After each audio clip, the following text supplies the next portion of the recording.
Hey, everybody, this is my pleasure to be coming to you using these um, various airways. That's what we used to call it, the airways. Now it's just platforms. You got a platform um, to do what it is we love to do in part. Listen, I have over the years had the privilege, and I'll say that, to work with and be with a number of very, very fine folk, smart, industrious. Um, Listen, folk who I like. I mean, just people. You ever meet somebody and you say, "I like them," right? Well, I got this privilege tonight. I got this privilege tonight. Let me be formal for just a minute. I guess tonight holds the distinction of being a five-term state. Wait, no, wait. Three terms as a state rep. And ain't it five terms now? Five terms, I think, being state senator here in the state of Connecticut. He was a criminal justice person, and an activist in his own right.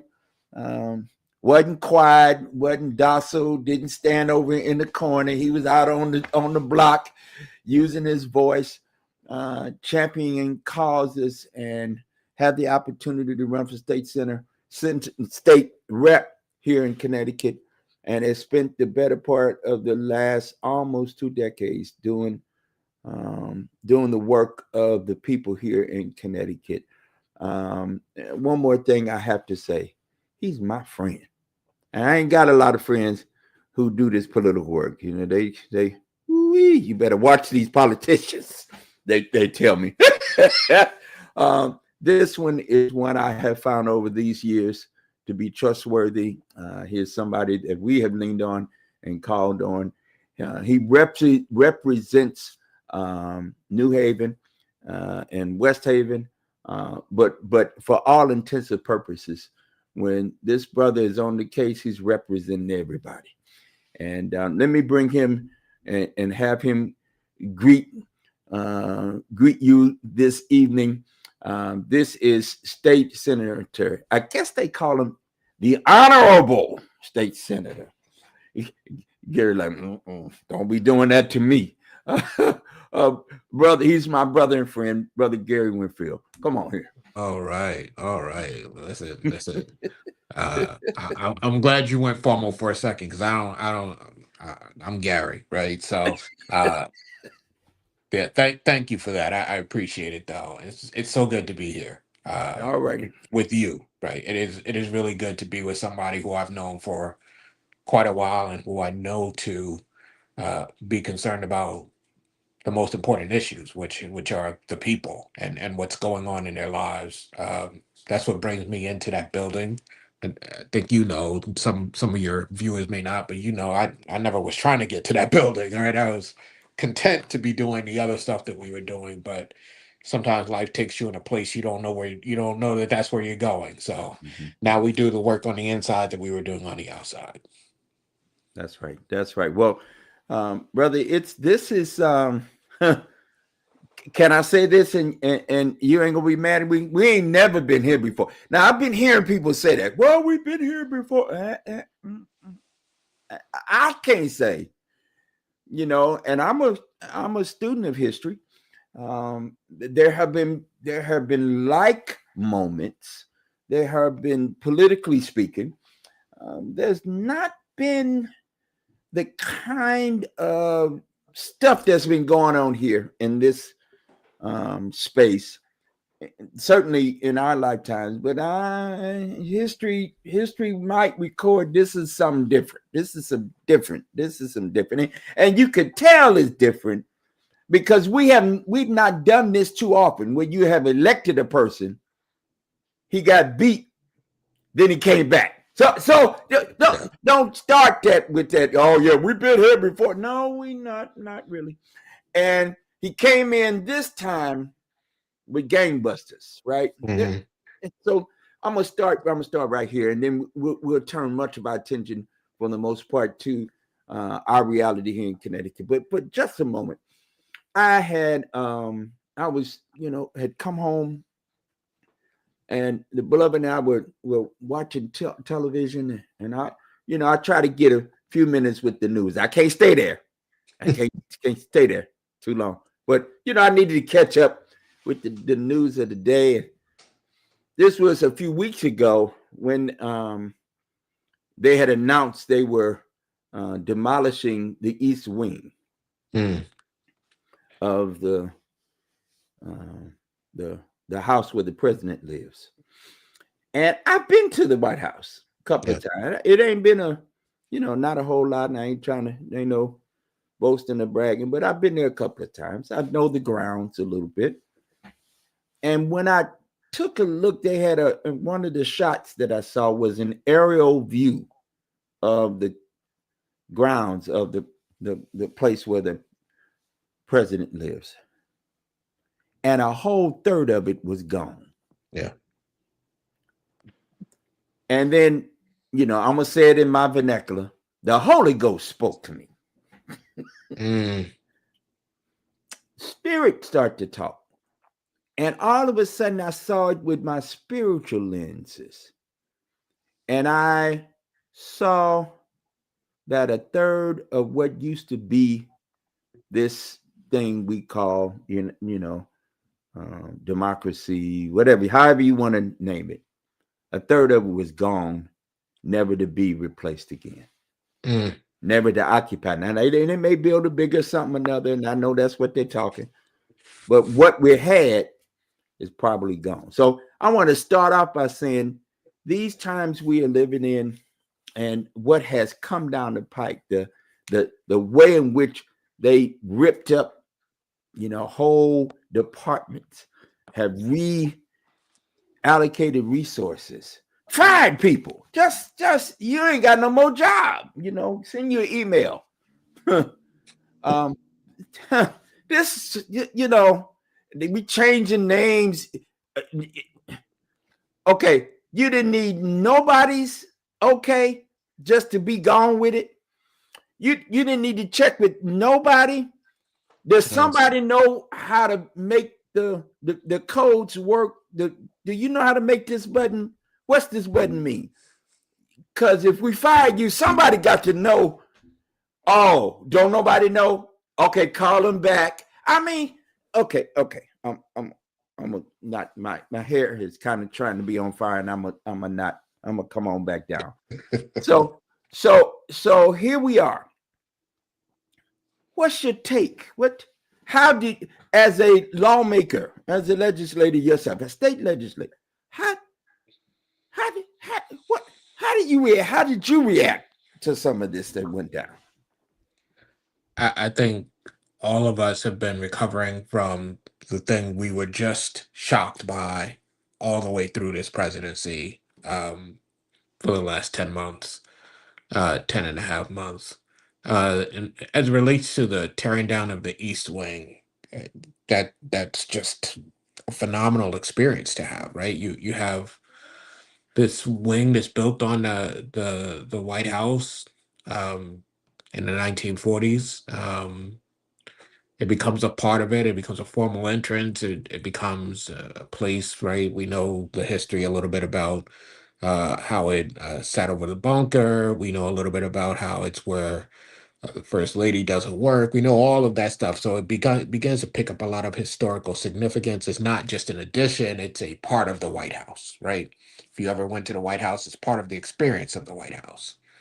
Um, and in a time when nothing else is functioning, right? Because the White House has decided, or the president has decided that um, it's so important to give tax cuts to his billionaire friends, that they have to function the government in such a way that leads to the shutdown that we've been operating in, and nothing's working. As you suggest, people are losing their jobs, and don't know what to do. They don't know if I need to go get another job or I just sit here like I normally do in a shutdown, right? Like what do I do in this moment?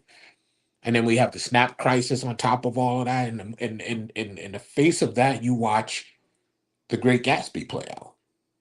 You watch the president at Mar-a-Lago having all of these things that you only really read about in novels like The Great Gatsby happening, and you watch him tearing down that part of the White House. And whether you are the type of person who has an affinity for the White House or not, you know that something here is amiss. This is just not normal, as you say.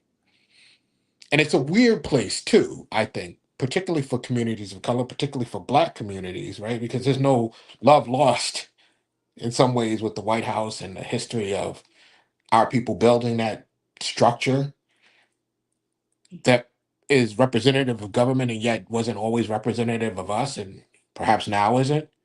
Um, and the particular way in which history plays out in our communities, right? So you and I say Donald Trump is uniquely different, and he is. And at the same time, in some ways, he's not.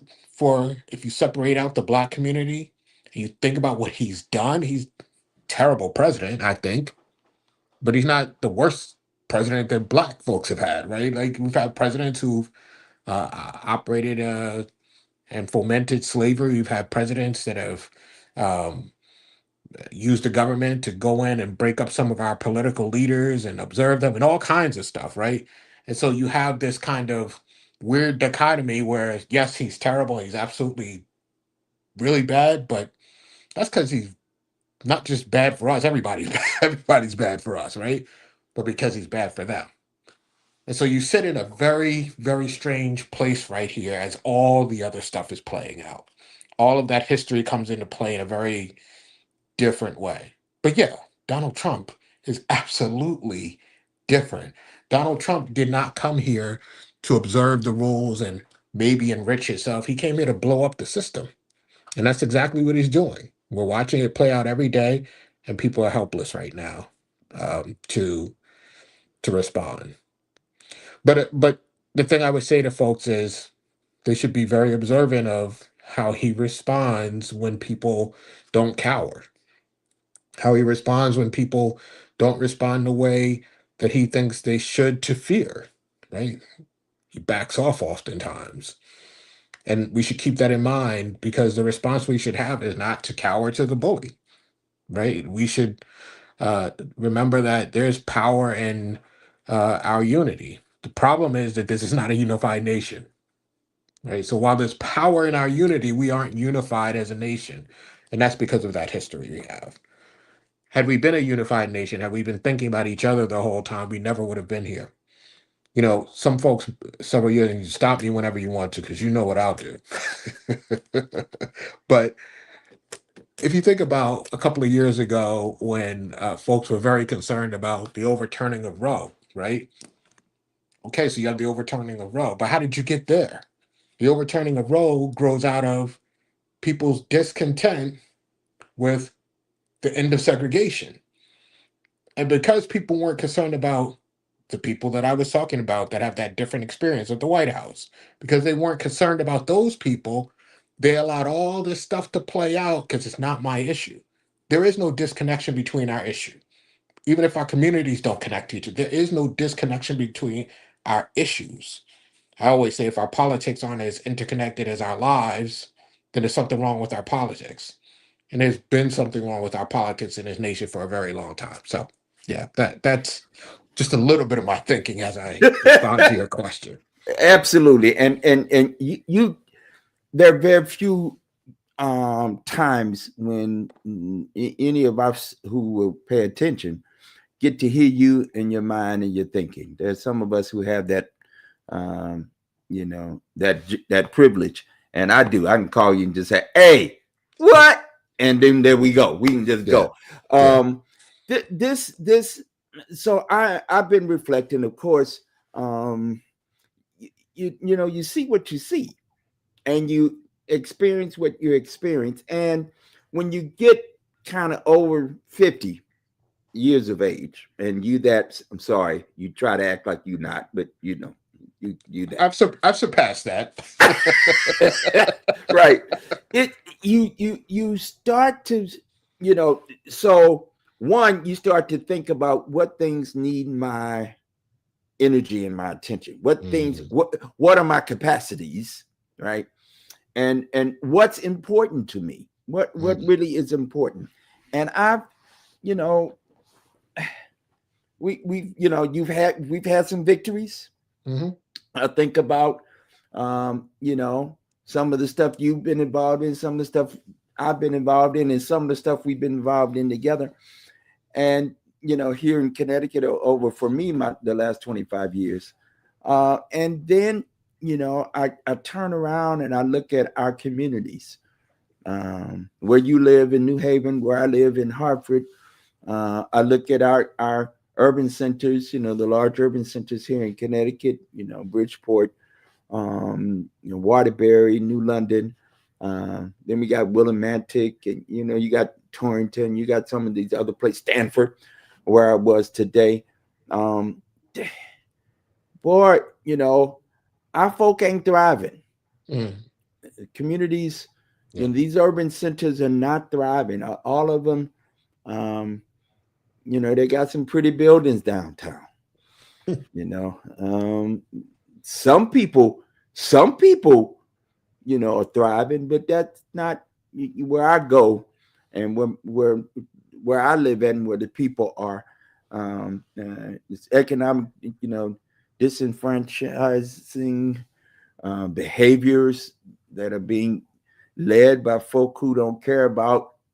seemingly anybody else but themselves. Mhm. Um, and then I turn around and say, "Hey, community, what's up with this picture? These urban centers are all black and brown towns, chocolate. The vast majority Mhm. of the population. You mean Yeah. we can't hold on to a brother or sister of color in these places? Now we got one now. Okay, in Hartford, we got one. Okay, and he's quick to tell you here, immigrant. Mhm. He's from immigrant people. So, and I ain't hating on that, right? Um, and yet, boy, I wish it felt differently. You know, I wish it felt like, okay, there's somebody that I can pick up the phone and, you know, and let me be clear and let me be honest. I have some access. I don't say Mhm. that in any kind of braggadocious way, but I can pick up the phone. I can Right. make a text or call. But I sure feel the same way as brother and sister on the block, that, you know, who's caring about me, and who's struggling day for day for um, the regular folk. And boy, voting don't mean that my station in life changes very much at all, Mhm. uh, right? And so it's these are hard pills to swallow. Now I say that and holding that intention while also knowing that in this state of Connecticut, we have the, you know, we have resources. That's one. Two, we have the ability to make a couple of things happen. Yeah. And so here we are in this moment. You, as state legislature, are going to be called back to um, the governor, along with the leadership of the General Assembly, has called a special session. Now, the last time I was involved in a special session, it was Mhm. about 5 years ago, and Mhm. I made a call to somebody, and I said, "Listen, they killing black people. We got to do something." And the whole state, and in fact, the whole United States, and in fact, the whole world talking about Black Lives Matter once more and again. And we got to do something. And I called you and said, told you what I was thinking about. You said, let's go do it. In fact, I was thinking about something. And what folk don't know behind the scenes is you and I were talking the whole time, Yeah. Yeah. as we were calling for, with faith leaders across the state, calling for you guys to come back into special session. during the shutdown. You talking about shutdown? The Mhm. government wasn't shut down. The whole everything That was everything shut was down. shut down. Yeah, That's right. yeah, yeah, yeah, yeah. And got something pretty miraculously done, and you championed and Absolutely. led that cause. And God knows, that work when will be told, and that history will be written and memorialized in many different kinds of ways. But I And want I, to I want to I want to I want to pause you there for a second because it goes to the underlying question and what you're laying out here right now, right? So take you back to 2020, and it's kind of like a path that's converging, right? Because you have your thoughts, and I'm already, I'm watching this, so I have my thoughts, and I get a call, and I didn't tell Marty Looney this story till just recently. I get a call from a reporter because like criminal justice is what I do, and the country's aflame, and this guy named George Floyd, all this stuff has just happened. And the reporter says, "Well, what does this mean in this moment for Connecticut?" And I don't know. I just was like, this is an opportunity. Like it's just in my head, I'm like, this is an opportunity. So I'm like, well, it means that we're gonna come in and address it. I haven't talked to Marty. I ain't talked to no. I ain't talked to the governor. I ain't talked to nobody. Um, And then, of course, the reporters hearing this start asking the questions, right?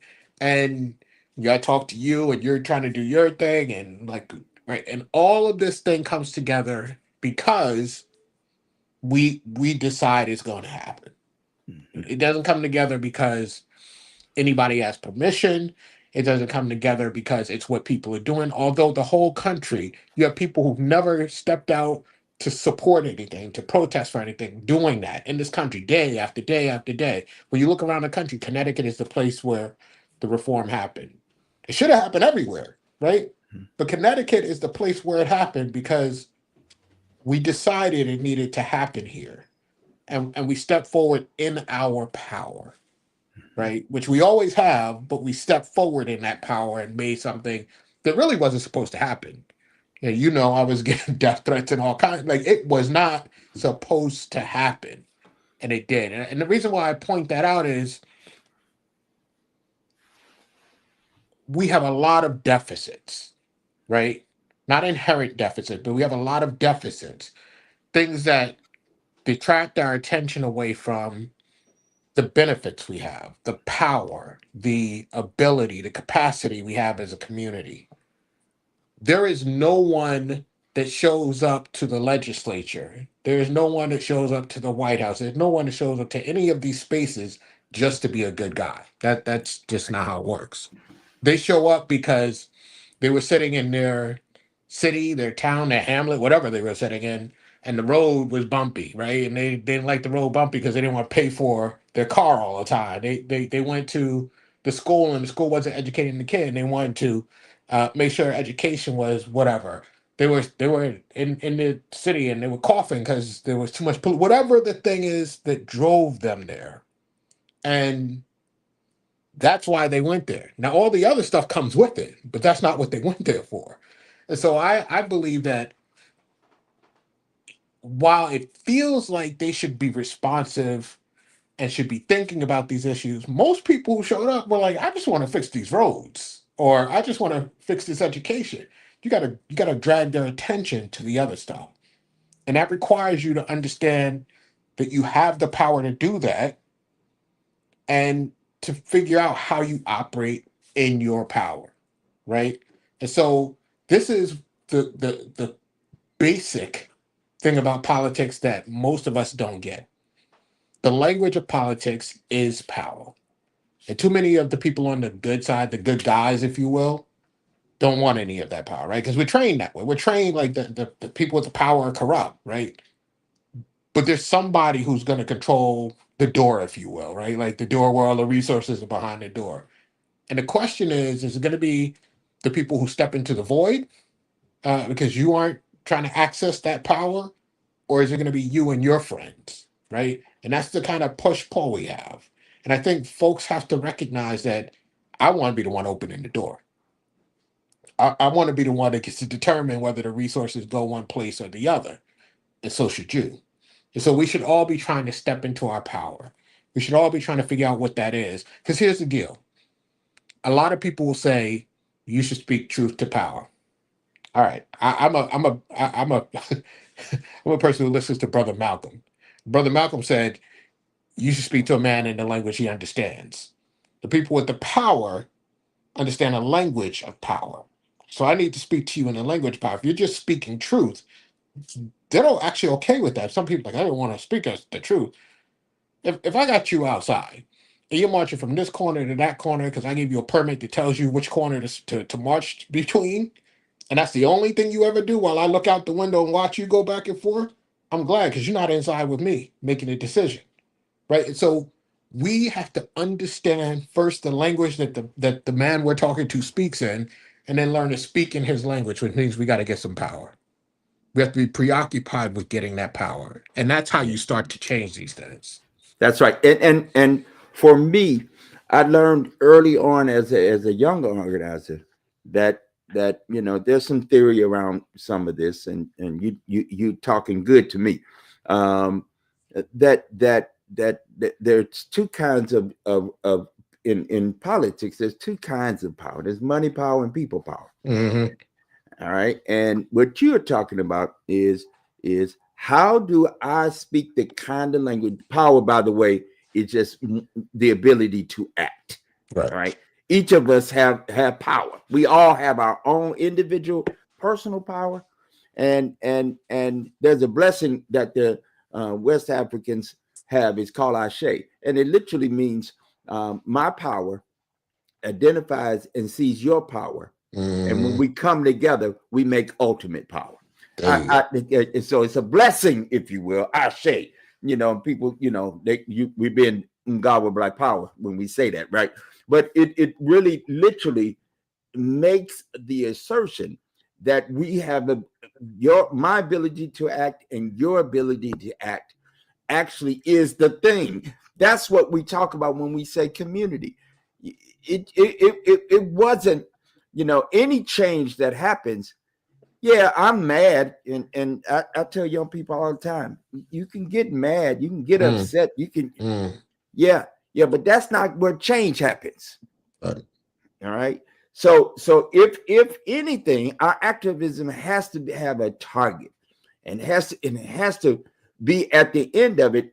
In this context, it has to have a political end. Where's the Hmm. change gonna come? Yeah, Hmm. and I'm looking for the change. And so here And we are. Go ahead. uh, Bishop, I would say that it's not in the moment that you pick up a sword and wield it well.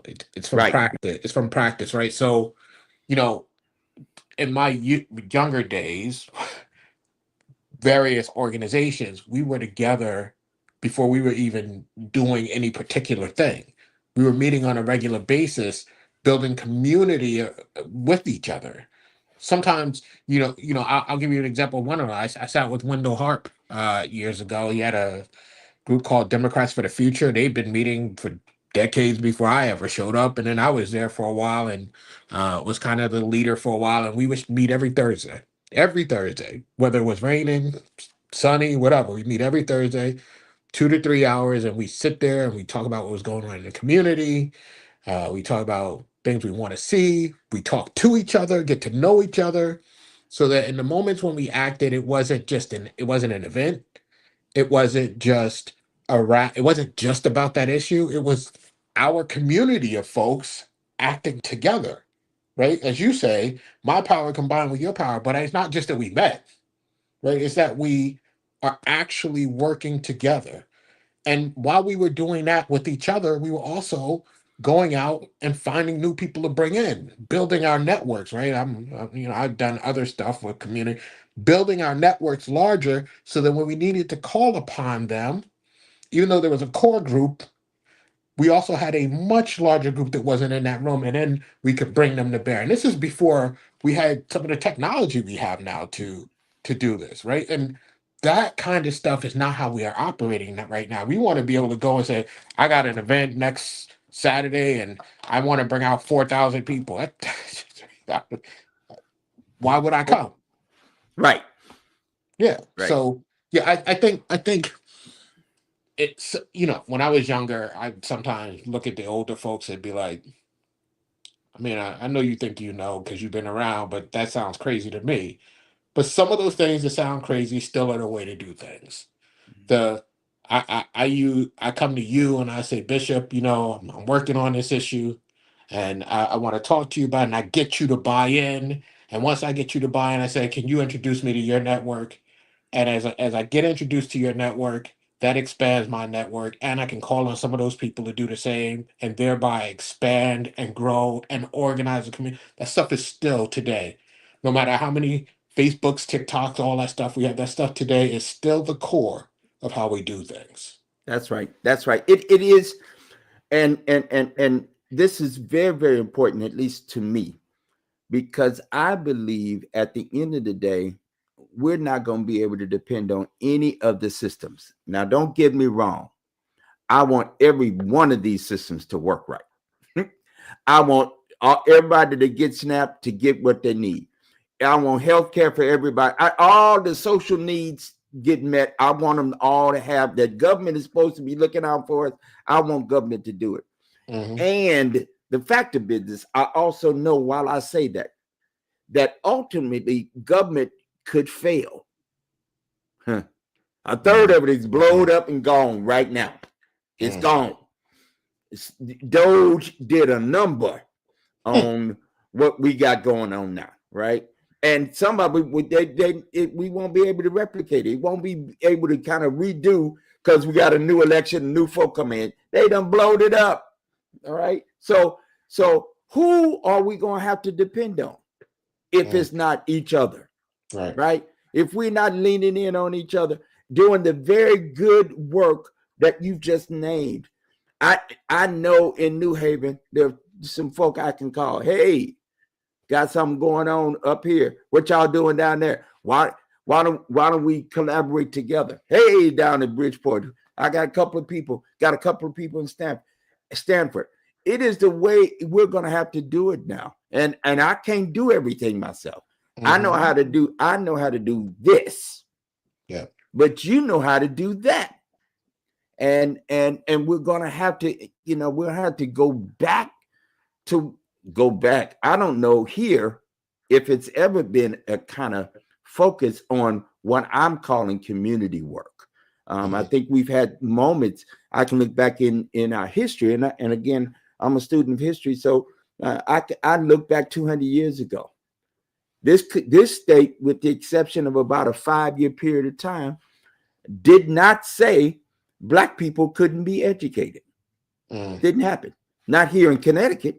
We had a period of time there in the 1830s where they said that, and then there was some special context. But who did the educating of black people here in Connecticut were black people.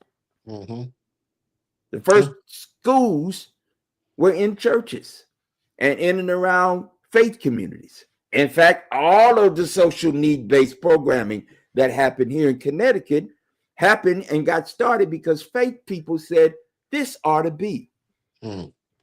Hartford Hospital gets started because of faith community. Children's Hospital, et cetera, et cetera. So we have the historical example that the way stuff gets done is the people say, hey, we got a need. People have this need. Let's get together and build some infrastructure around these needs to deliver the needs to the folk that need it.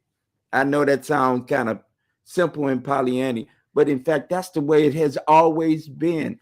And somehow we've gotten thrown off by the events that because we love a gala here in this state. We love a gala. We put on some fancy and go step out and love a gala, and we'll have a great time at that event. It's an event. With the Great same time. with the same people we were at the last gala with. How about that part? Yeah. Yeah. And we'll raise a little money to support whatever the gala was doing, and I'm not hating on that, but that's about all we really are interested in. It seems like to me when you're talking about can we devote a couple of hours a week to just sitting in the room and chopping it up and until there's a thing. Now I'm a church religious person, so I got some stories about, they were all gathered in the room, 120 of them, and then there was a sound from heaven that came. We call it Pentecost, right? That's that. So I know there's something that can happen if you're in a room and you start to, let's say it in the common vernacular, you start to vibe. There's a vibe already there, right? And you start to vibe, and it don't mean necessarily we got the same thoughts about it. Right. 120 people anywhere. We ain't all thinking the same, but all of a sudden something happens where there's a power that transcends, and then somebody speaks in that moment. I know I'm preaching, but I get to preach because I'm a preacher. How about that part? All right. But then somebody do what you do, preacher. That's right. Somebody says this is what was talked about by the prophet Joel. This has been talked about before, and then a strategy and a way forward begins to develop and be made clear to not just one, but to the many who are in there. There's something here, brother, that I think that I'm leaning into, and I've been advocating for this last a year or so. This feels like we've been here for like 80 years. It's been a long time. We were talking about that before we went live tonight. This is, I'm exhausted, and it's just been, this is a year ago. Yeah. Right. This ain't been instituted not quite a year, but it feels like every just couple of days is something new, something devastating that has occurred. And yet I'm also not in fear about what's happening or what may be. For me, again, faith says we don't have the spirit of fear. But we do have power. We got a little love and we got a little sound mind. Let's put that in and mix that up, and let's go, because that's the formula for actually community healing and health and wholeness. Yeah. Now, listen. We y'all coming back in the session. We were talking about special session. That last time for me that I remember special session happening was 2020. And your leadership got us the most transformative, groundbreaking body of legislation that maybe this state and this country has maybe not seen since, right? Quite frankly. And here we are now. I was doing a little bit of thinking and researching about this thing. And although I've been here 25 years, in the last 54 years, special sessions have been called to the tune of 41 times. So I was like, wow. Now I guess over the last 25 years, they ain't been so much. But this is not a special thing, right? Special not session. As special as it sounds. That's right. That's right. It gets called. And I know it's a they get called between the governor and the leadership of both the House and the Senate, the state legislature, and then typically, not always, but typically, it has a period of time, roughly, and it has some certain things special session is trying to get done. Right. Yes. Now, and I know folk do the work ahead of time to try to get us ready so that the back and forth can be spent with the ideas once we got a bit of an idea already floating around. But I've seen these special sessions go 11 going the other way as well. So could you talk a little bit about what this special session is about, and why it's being called right now? Yeah. I think the conversation has been going almost since the minute we left the regular session.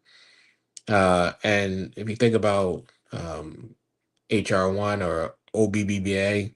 I don't call it one big beautiful because I don't think it's beautiful. There was a conversation about what that impact would mean for Connecticut. And so they started this conversation that was thinking about the monies that we have to be able to deal with it. And there was a conversation going on. It turned into the one that people have heard about is the legislature going to be working with $100 million and going to be working with 300 million to 500? What are they going to be working with, right? And as we're trying to figure that out, this number gets thrown into the mix, $500 million. The treasurer is trying to have this conversation, but the governor's down at about 100, maybe, right? 200, somewhere in that range. And 500 keeps the treasurer in the conversation. What we really have to work with is about eight. Um, Most people don't know that, but you have about $1.2 billion that is going into our pensions and where we need to put it because it's actuarially obligated. You have another 300 or so that's got to go into some children's stuff, right? And when you start doing the math, you find you have around somewhere in the neighborhood of 800 that you could use almost free and clear. I know people hate to hear that. You could use it free and clear to deal with whatever those other problems are. And all of a sudden, you now have this shutdown on top of the issue with HR1 or OBBA. And so the legislature's in a frenzy, right? Like, what are we going to do? We had this problem we thought was 400 or 500 million, and we have the shutdown, which if you talk about SNAP, that's $72 million a month, and there's a whole bunch of other stuff that grows up out of this, Medicaid, healthcare, all this stuff. And so some of us look and go, well, if we were talking about 400 or 500 million before, we have additional funds. We need to get the whole 800 million. And so this starts a whole conversation internally. The governor is reticent to just spend money. We know that, right? We've been dealing with the governor with guardrails, and so we're the push and the pull and the pull and the push, and we wound up at 400 million. And then the Black and Puerto Rican Caucus had a conversation with the governor, and subsequent to that, we went to 500 million. So that's how we get to the number. So we're dealing with that money problem, and um, how do we make sure that people in this state are fine? The problem with that, and I'll get to the other stuff. The problem with that is, as the shutdown became more and more a thing, and we saw people hungry and just unable to do what they need to do, the fact that this didn't start with the shutdown kind of got lost, right? Because all you hear about is, oh, they're going to go in and cover SNAP. But remember, we started off talking about H, H the resolution, HR1, OBBA, right? Like that's what we started. We were trying to cover that and then trying to cover this stuff. And so now people are like, oh, whew, well, the governor's going to give the money for a SNAP, we're good. Or if the government opens back up, we don't need to do anything. That's just not true. So what I want people to recognize is, let's say the government is open and functioning, you still have to deal with the issues that you were dealing with at the beginning of this conversation. And on the issue of SNAP, SNAP has changed so that of the 350 whatever thousand people that are on SNAP in Connecticut, you have 40,000 that just aren't covered anymore. So you have to think about those people, right? Connecticut needs its own version of SNAP that deals with that, I think. On top of those issues, that's the monetary stuff. On top of those issues, we have the housing bill that passed the legislature, went to the governor, he vetoed. They've done work on it, and there's a new version of that bill. So that's going to be part of the session. And immigration, which is like every day on the news. If you don't know there's an issue with immigration in this country, you haven't been paying attention.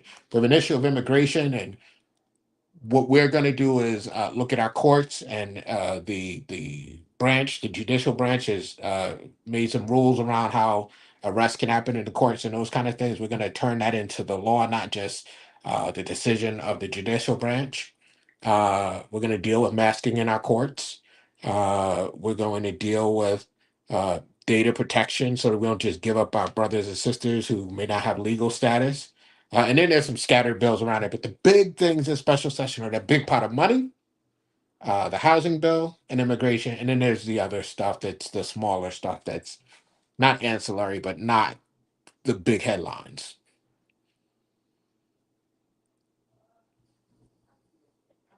So thank you for laying that out for us because, as you know, it gets lost in the sauce.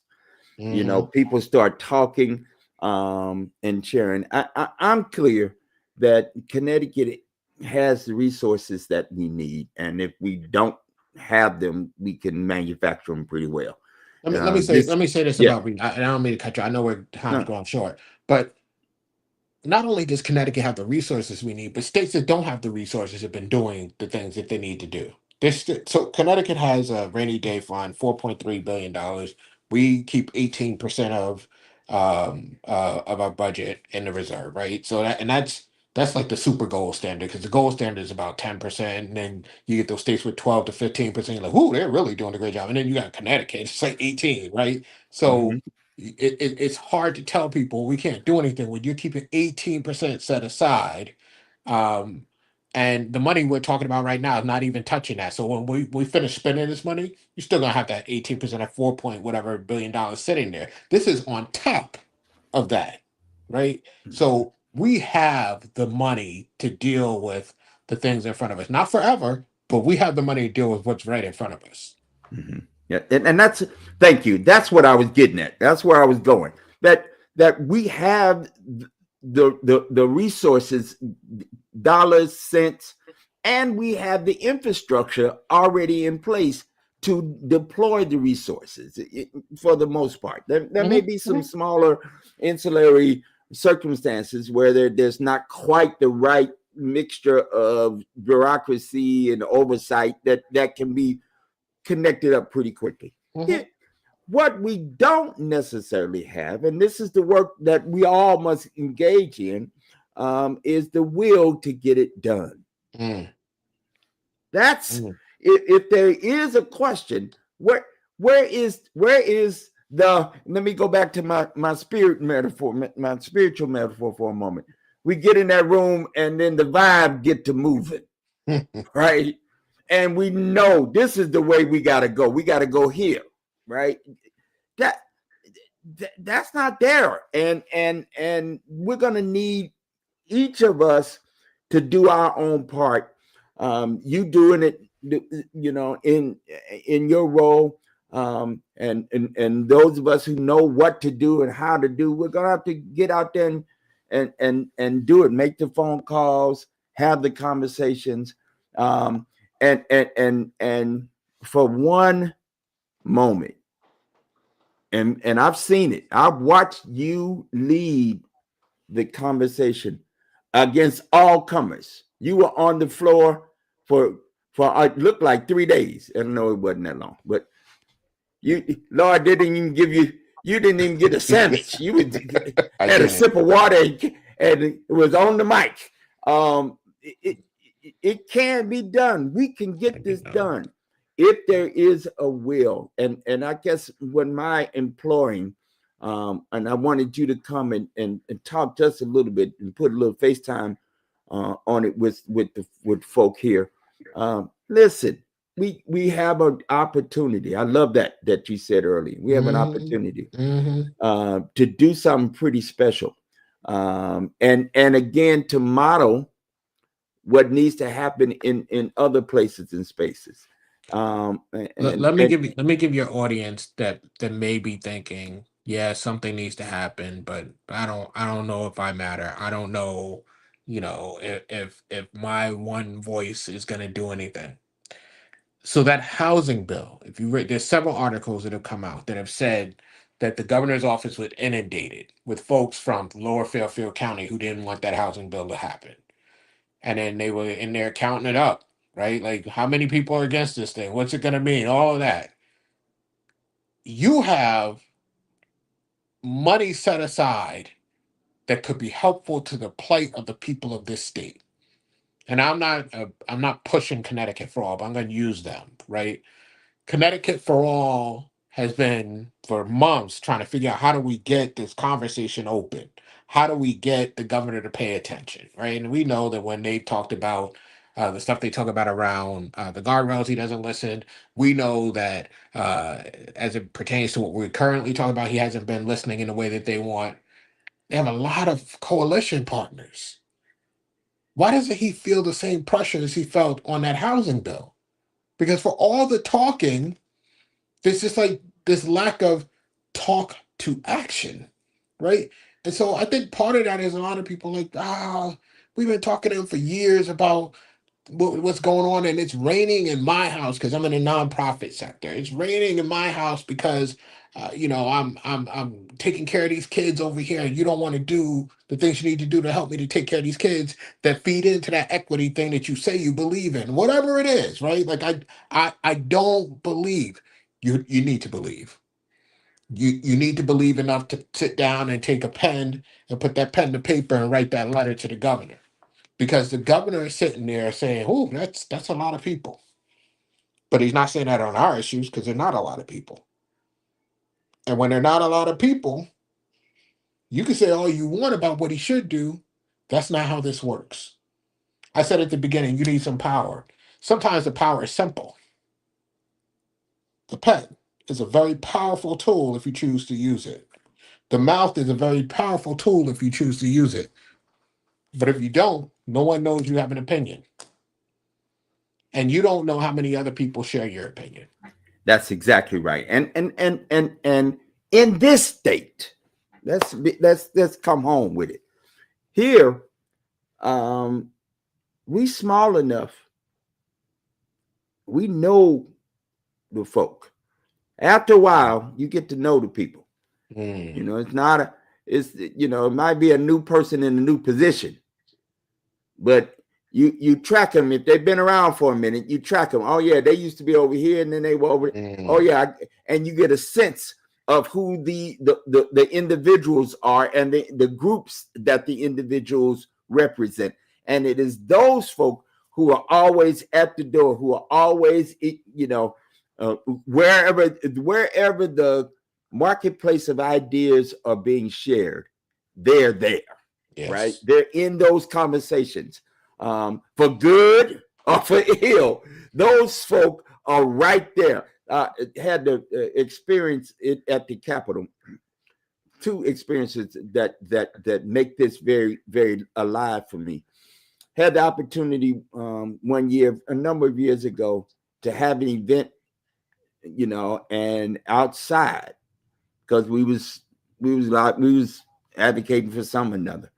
And there were about 40, 50, 60 people, of which the vast majority of them had never been inside the Capitol.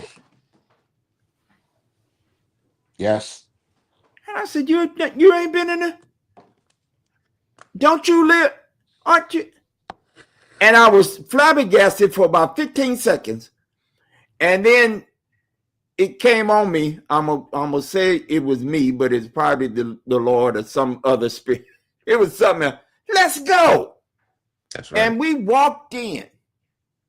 And for the first time, I was looking at folk who had never been at the seat of power and authority legislatively in this state. They'd never been, they didn't know that this was the governor's office. Here's the lieutenant governor's office. Here's, let me take you over here to my friends, Gary Winfield. This is his office right here. Right, see his name right there? That's his office. Here's the Speaker of the House. They got two offices. He got one here and one over there in the Capitol. We went all over I saw one person who was so moved. He was moved to almost tears. He said, I've lived here and he was not a young person. This was a man. He wasn't a young man. And he said, thank you for just suggesting that I could come in and see how this works. So I'm, you know, and again, our Savior is not, and I've said this to you any number of times. I lean just as far as I can see y'all in this political context, but it is one, right? It is one. right? Yeah. We're going to have to work together across multiple venues, across multiple spaces. I want you all, you tell me what it is that we need to do so y'all do the right thing. And you just said it very clear. The Mm-hmm. power of our voice, the power of our pen, That's the it. power of our That's sending it. emails, the power of our picking up the phone and inundating with calls. Every call, every phone call represents dozens and dozens and dozens of people. We need to put pressure because the other folk, that's what they do too. Yep. Listen, brother Jimmy Baldwin asked the question of the white moderator, how long must I wait for your progress? Right? Because his mother had been waiting, his father had been waiting, and they ate up their time. So what I'm here to tell you is the lesson from that is you waiting ain't gonna get it. The action matters, right? And even if it's a small action, it matters. So we're not waiting on their progress. We're going to move them to progress. That's what we're going to do. So we're going to coalesce in our communities. And if we don't have one that's strong, we build a community and then we act as a unit. And that's how we change things. That's always been how we change things, whether we were revolting or planning or plot. It's always been together in community. That's where our strength is. Mm-hmm. That's it. It is our opportunity, folks, in this right now moment to lean into one another. If you want to see it happen, if you got a thing, you got a prompting, I think a thing ought to get done. Find find your best friend. At least they'll come along with you, even if they ain't gonna work hard. They'll be with you, right? you know your Sometimes people, that's all right? you need. That's right. You know your people. I had a buddy growing up, and he didn't have no idea about nothing, or it took him forever to come up with an idea. So I would just say, "Come on, man, let's go. We going. This is where we going."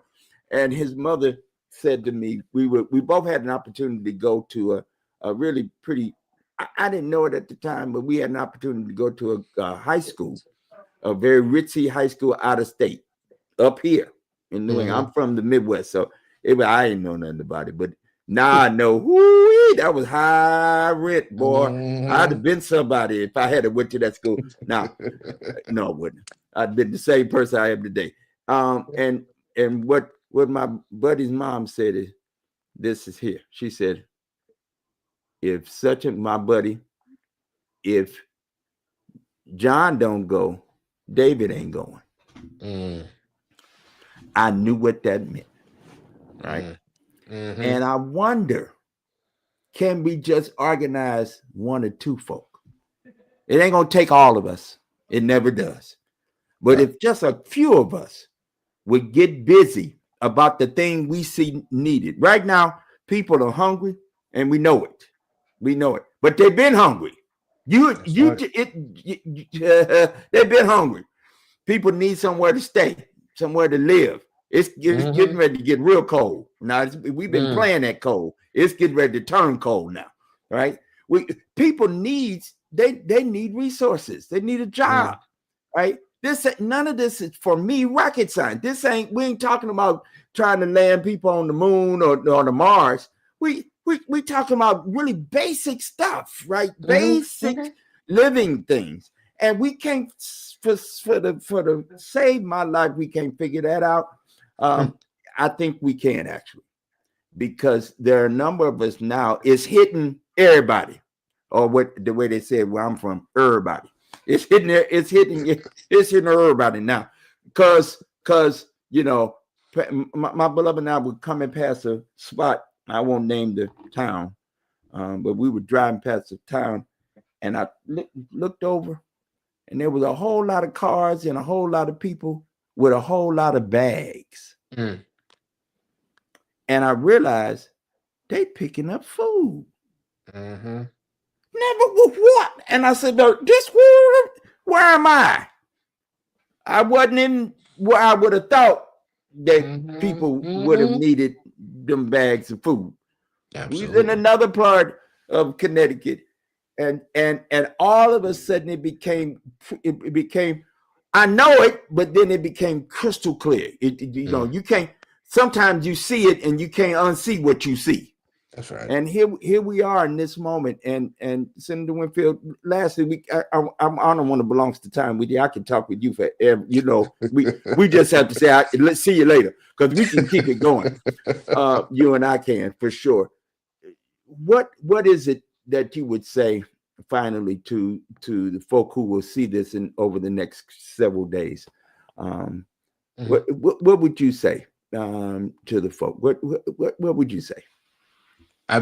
You saw my daughter just pop in. She whispered in my ear, "What would I say about which thing?" I'm sorry. The No, no, kids don't care about what you're doing. they don't care nothing about what you talk about. No, my question is again. Yeah, Um, we've said a whole lot. yeah, We centered on a whole lot. What is it that you would say in this last 30 seconds a minute? yeah. Um, as you join with your colleagues in the General Assembly, um, to us, both to help you, support you, and to lean in, if you will. Yeah. Don't ever let there be a question in your mind if you did everything you could to make sure that you were heard, to make sure that you were understood. Sometimes that little bit of doubt keeps us from moving, and that doubt revisits us later in terms of guilt, right? Guilty that I might have been able to say something, I might have been able to do something. Don't let that happen. Act. You have a story. I don't have the texture of your story. I don't know the tone of your story. So bring that to bear. I'm in there fighting. I mean, anybody knows me knows I'm fighting. I've been told I like to fight. I don't like to fight. I just am willing to fight. And I have the data and I have my own story, but I don't have yours. So bring it to bear. You don't know how it shows up. You don't know whose heart it touches. I one time was doing my thing. I do this thing on the floor where I get deep into the emotion of it. And, I go into some of my traumas and I rip myself apart and splay myself all over the floor. And oftentimes I feel like it's futile, but I better do it, right? And I did it this one time, and a Republican comes over to me and he goes, I tried to ignore you. I couldn't ignore you. No matter what I did, I couldn't ignore you. You got my vote. Happens. But it can't happen without those stories, without those experiences. So, yeah, I mean, there are things we're supposed to do, there are ways it's supposed to happen, but there is power in you, power in your existence, power in you showing up. So, show up. Don't let that doubt turn into the guilt that you experience later. Show up. You made me think about a quote that I've heard before, um, from I think it's Coretta Scott King, Mrs. King. She said something like this: "The greatness of a community is most accurately measured by the compassionate actions of its members." Mm,